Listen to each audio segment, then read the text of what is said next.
don't forget to write No Religion Muslim Christian in the census. So Tuesday night, we're doing a census. This year, I've seen a lot of messaging telling us what we should do in the religious section of the census. There's been some people saying tick no religion if you're not religious. And there's been some people saying make sure that you write Christian. Some of them are saying that because they're concerned about Islam.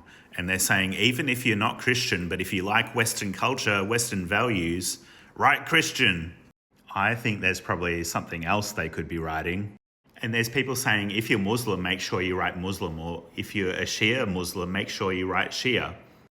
I'm the minister of a local Christian congregation, and I'm also a chaplain in a couple of places in the community where I'm involved in caring for people from lots of different traditions and also people who are not religious. I've had different feelings about this section at different times because I could just say the specific kind of church that I'm part of. But I know that a lot of the time people are looking at the responses and making conclusions about how many people think this way, how many people think that way based on what religions people are selecting. And I might not agree with the trends in the church that I'm part of. I might not want people to think that they can guess what my beliefs about marriage are based on the faith that I've selected. In the past, sometimes I've written Christianicist, but that probably just means that my response hasn't been counted. I don't show up if I put that in there. I don't really have a problem with people saying tick no religion if you're not religious. So I know sometimes people have felt like they've just got to keep on writing in C of E or writing in whatever it is that their parents have put in.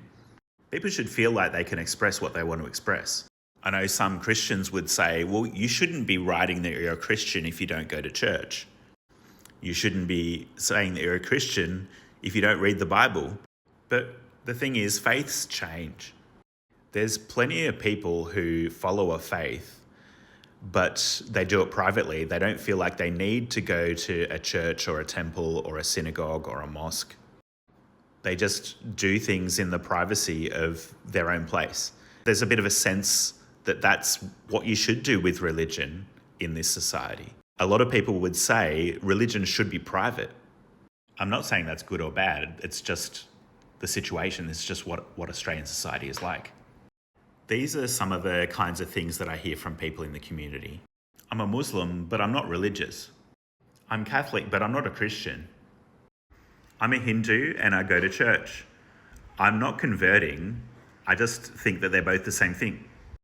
Now, a lot of the time, faith leaders might not want to recognize this, but there's a whole lot of complexity, there's a whole lot of messiness, there's a whole lot of going back and forward across religious boundaries that's going on in Australian society. We can't capture all of that in the census. It's inscrutable and it's wonderful, it's mysterious, it's beautiful. When you fill out the census, write something wonderful. And when we see the results, let's remember that we're only getting a snapshot. If we want to know our community, we need to get to know our community.